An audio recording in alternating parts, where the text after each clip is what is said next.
You've ever tried singing along to a K-pop or J-pop hit and realized halfway through that you had no idea what the lyrics meant or how to pronounce them? Apple Music just gave you a reason to celebrate. And for once, Android users aren't left out either. Welcome to GadInsider, your go-to place for the latest tech update. With the latest update to version 5 of Apple Music for Android, Apple has brought its lyric translation and lyric pronunciation features on the platform. Originally introduced on iOS and iPadOS 26, these tools make it easier than ever to connect with non-English music. Just tap the lyrics icon while playing a track, and you'll now have the option to display translated lyrics in your language, view the phonetic pronunciation so you can sing along correctly, or even hide the original language entirely for a more focused experience. This isn't just great for karaoke, but it's a massive win for global music lovers and language learners alike. Pop songs have a unique way of embedding themselves into your memory, making them perfect tools for picking up new languages. Whether you're learning Korean through New Jeans or brushing up on your Japanese with Fuji Case, these features add both fun and functionality to your listening. Apple Music has also quietly been winning in the global pop space, with a broader, more accessible J-pop library than Spotify, which still locks much of its catalog regionally,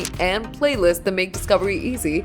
Apple's quickly becoming the go-to platform for international hits. And with this update, Apple Music is expanding the listening experience. And luckily, Android users now get the same smart language-friendly tools as iPhone fans. So get ready, because singing along to foreign language pop just got a whole lot easier and way more fun. Which K-pop song will you sing in the karaoke now? Comment down below, hit that like button, and subscribe to GadInsider. Don't forget to press the bell icon so you never miss any update.